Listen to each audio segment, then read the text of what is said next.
Bad news, I'm currently stuck in a snowstorm, and if the snow is as bad as they're calling it to be, I might end up being a shut-in for the next day and a half, which, oh joy, I'm so happy about that.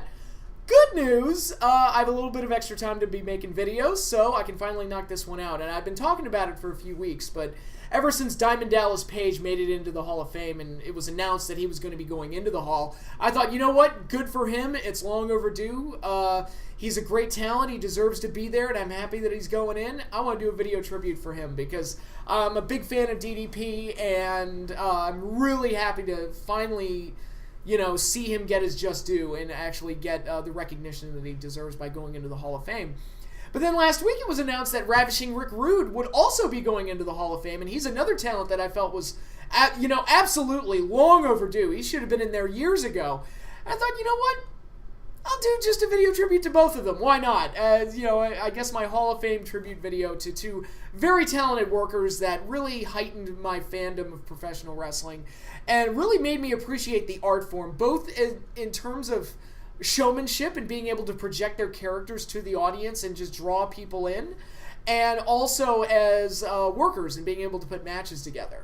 And I guess I can start with Rick Rude because he's the first one of the two, I saw him first. I first saw Rick Rude when I first started watching wrestling because he was from that era, and an era filled with crazy over-the-top cartoon characters and personalities that were certifiably insane, like Hulk Hogan, Randy Savage, The Ultimate Warrior, and so many others. Rick Rude was just cut from that same cloth, just heightened reality, very over-the-top and colorful, but also, like I said, he fit right in, and really, the performer Rick Rude had the showmanship to be able to project that personality and to really make something of it. Because, we've seen that type of character before. Like it's essentially, in a way, kind of the narcissist gimmick with, very lustful towards women and very obsessed with his body and the way he looks. And he looked the part. Rude was very cut and had a great body. As Jesse Ventura, who I'm convinced had a borderline homosexual attraction to Rick Rude. Listen to any Rick Rude match that Jesse Ventura called. It was insane. It's like, dude, Jesse, you really like him, don't you? But he looked the part, and really, the Ravishing Rick Rude character was probably the first guy I remember watching where he made me care about the entrance. Because, Hogan had an entrance theme, and Savage had an entrance theme, and Warrior was the only other one that I can think of from that period, though, where really the entrance was one of the major appeals of the character. You look at acts like the New Age Outlaws and Enzo and Cass and Val Venus and guys like that who had like a pre-match shtick. Rick Rude was the first guy I ever saw that had that, where he would come out. Great theme music, by the way. Loved the theme music. Bobby Heenan would announce him, and then he'd take the mic and say this, talk about how hot he is, basically, and say that this is for all the women that show them what a real sexy guy looks like and all that other stuff. And it was great. It was great showmanship on his part, and he played that character to the hilt. And he was so good at playing it, that guy that could steal any woman, and he would go after any woman he wanted, and he was a rough and tough guy that could also beat up just about anybody he was put in the ring with, too. It led to a lot of great feuds and great matches. I think back to his feud with Jake the Snake Roberts. I remember their DDT versus Rude Awakening match that they had. I remember seeing that. His feud with the Ultimate Warrior, which I think put the Ultimate Warrior on the map. The Hogan match at WrestleMania kind of was the stamp of approval and was like the final step in establishing Warrior. But along the way, I felt like the feud with Rick Rude really helped to establish Warrior as a personality and as a babyface.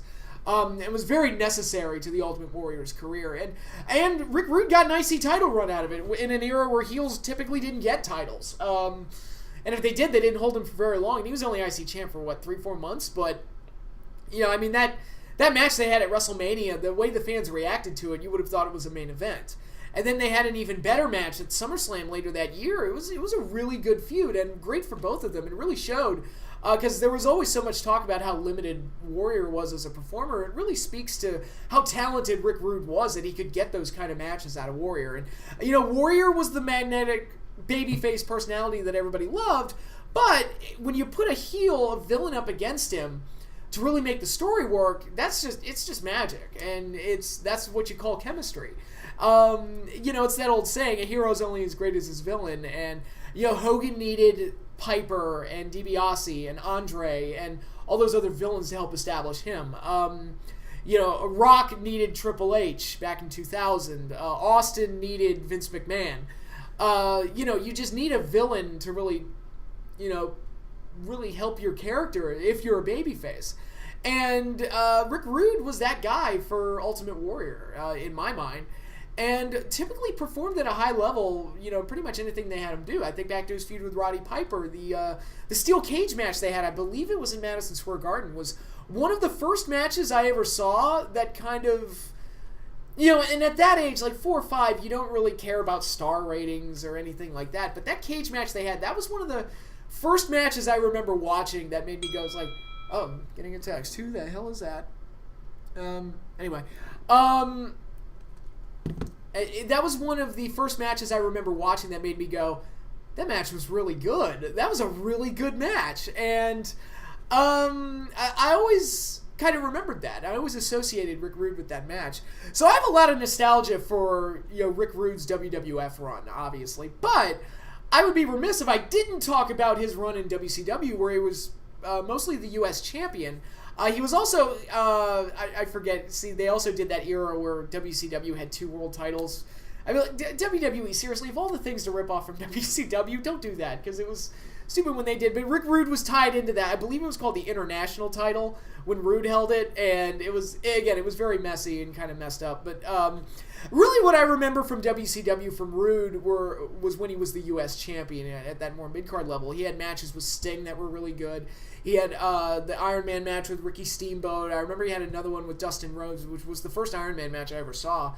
And really, in WCW was where people started to see, it's like, wow, Rick Rude's like, he's a damn good worker. Because in the WWF, it was more about the showmanship, so he didn't have great matches that often, because most of the time he was working squash matches, quite honestly.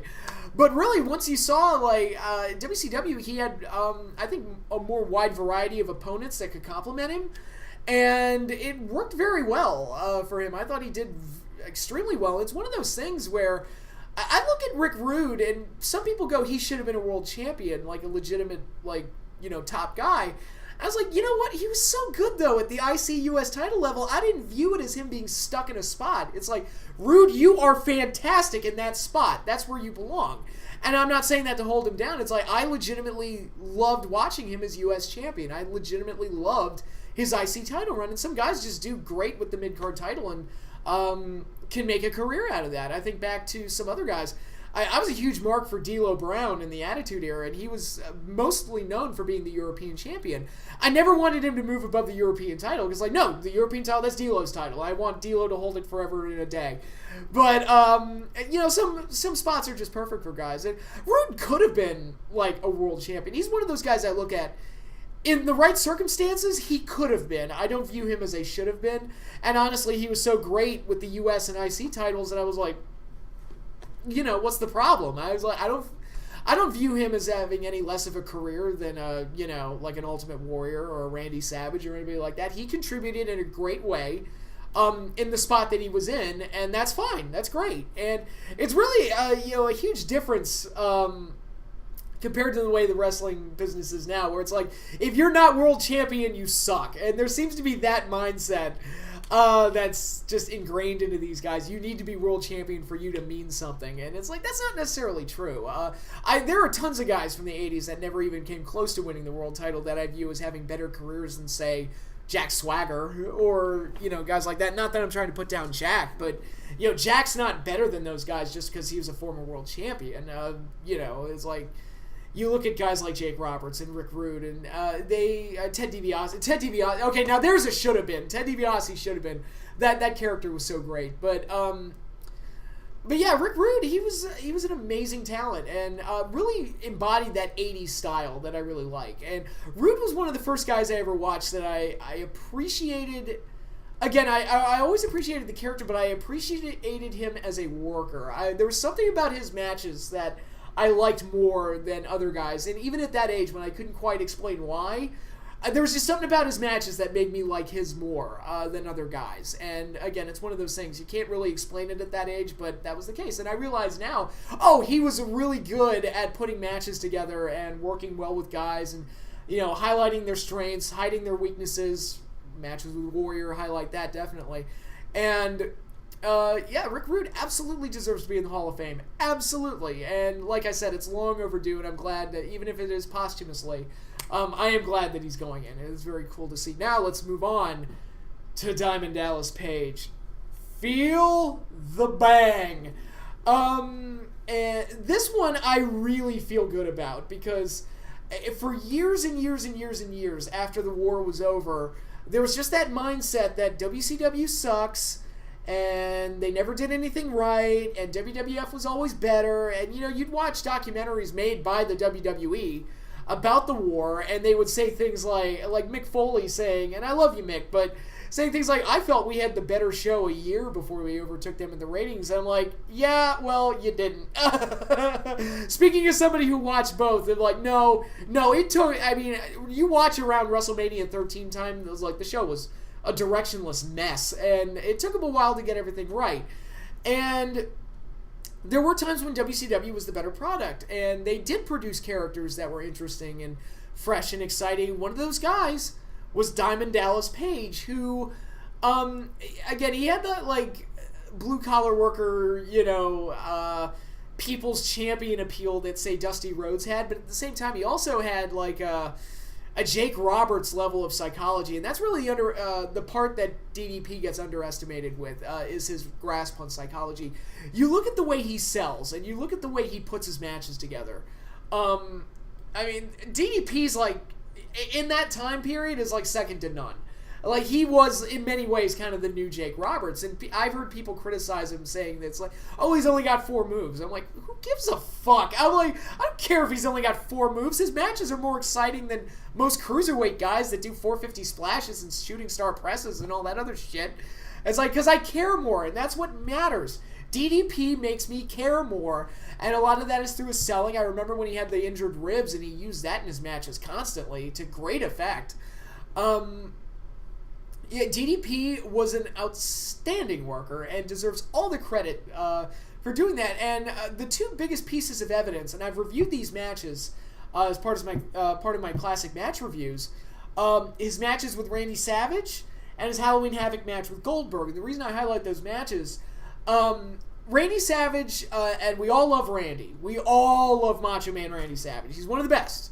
I would even argue at the height of his career, there was no one better than Randy Savage. He was the best of all time. By 1997, he was past his prime. And, the old Savage, I wouldn't say it was completely gone, but he wasn't what he used to be. For Diamond Dallas Page to go in there in 1997 and have the caliber of matches that he was having with Randy Savage was really amazing. And really, they were the last great matches of Savage's career. And major props to Randy Savage for being willing to put him over the way he did and to make DDP look like $1 million. I mean, the matches they had were incredible. And some of the best matches that year, as highlighted in the video package, they won Feud of the Year in 1997 from PWI, and it's they deserve it. They had the best series of matches that year, without question. I mean, when you think of 97, you think of, Undertaker, Shawn, Hell in a Cell, Brett and Austin, the submission match. Those are the 2 that everybody thinks of. But when you think, a series of matches, without question, DDP and Savage had the best series of matches. The Halloween Havoc Las Vegas Sudden Death match. The match that wasn't a last man standing match, but it really was. I believe they had a match at Great American Bash, I want to say, that was a no-holds-barred match, and then their first one at Spring Stampede. Just great matches all around. All of them. And really great work from DDP, and really great job from Randy Savage being willing to make DDP look as good as he did. And I also wanted to highlight the Goldberg match again, because again, what's the accusation of Goldberg? He's limited, he was green, one-trick pony, and Diamond Dallas Page had the best match that Goldberg ever had. The only other match that Goldberg had that I would say was as good, maybe better, was the match he had with Scott Steiner at Fall Brawl 2000. But other than that, without a doubt, that was Goldberg's best match. I mean, I dare anyone to challenge me on that, again, except for the Scott Steiner Fall Brawl match. And this is coming from somebody who is a fan of Goldberg and did get swept up in the Goldberg phenomenon. I'll admit that Goldberg was a one-trick pony and everything, but you know what? Fuck it. Diamond Dallas Page had a great match with him. And another thing I want to highlight with DDP was the Diamond Cutter, which, as I've said before, probably my personal favorite finishing move of all time, because I love moves like the Jake Roberts DDT, like the Stone Cold Stunner, where it's kind of that snap boom out of nowhere, and RKO out of nowhere. People make fun of it, but I love that type of stuff because it's like, oh my god, it can happen at any time. And the way DDP worked that move, you really did feel like he could hit it from anywhere. From any position, any move could be countered into it. It was really amazing. It really made his matches come to life. Because it's like you knew he was going to hit it, but you didn't know how or when. And that always made his matches exciting as well. And that was something that Jake Roberts brought, because he would always kind of hit the DDT out of nowhere, right? Or he'd come out of a backdrop and kind of flip the guy around and hit the DDT that way, or counter a suplex in the DDT or something. Jake brought that with the DDT, but I think DDP brought it to the next level with the Diamond Cutter, and love that move. It was a great finisher, and I'm glad that it's one of the few finishers that I grew up with as a kid that hasn't been devalued, because Orton is still using it to great effect. So, it's great. That's still viewed as a devastating move, and I'm happy to see that. I didn't mind when Randy Orton took it for the RKO. I was like, no, it's a great move. Keep using it. Somebody should be using it, and Orton did it right, and Orton found other new creative ways to hit the move. So it's like, that's DDP's legacy in a way. It's like, he's like, Randy Orton knows him a ton, actually. But, So yeah, I'm really happy that Rick Rude and Diamond Dallas Page are going into the Hall of Fame. Long overdue, but I'm glad it's happening. We've got Kurt Angle, we've got the Midnight Express, we've got Beth Phoenix going in. Nothing against Beth. I don't entirely agree with that one. She's a talent that should have had a Hall of Fame career based on her skill set and her look and her physical attributes. Unfortunately, she was around in an era when no one gave a shit about the women, and they didn't really try to develop them in a way that was meaningful. She was mostly used in filler matches, which, again, I mean, that's a shame. She should have had a Hall of Fame career. I was a big fan of hers, but they just didn't utilize her that much. So her selection into the Hall of Fame is a little weird to me, but not because of her, but because of how she was treated when she was around. But it is what it is. And we got Teddy Long going in, which is fine. I love Teddy. So pretty good Hall of Fame class this year. But I really wanted to highlight Root and DDP because I'm really happy that they got in for a multitude of reasons. These were guys that I grew up with, and these were guys that really made me appreciate the art form of professional wrestling and what they were able to bring to their matches and their storylines and everything else. So, I mean, Diamond and Rick getting in, perfect. Absolutely perfect. Couldn't be happier. So that is all I have for this video. I might have a few other videos lined up for you later this week. We'll see, time permitting. With the snow, I'm going to have a little bit of extra time. So again, it's going to be fun next day and a half or so. So that is all I have for you guys now. So I think Monday Night Raw just turned on. Okay. So until then, I'll see you all later.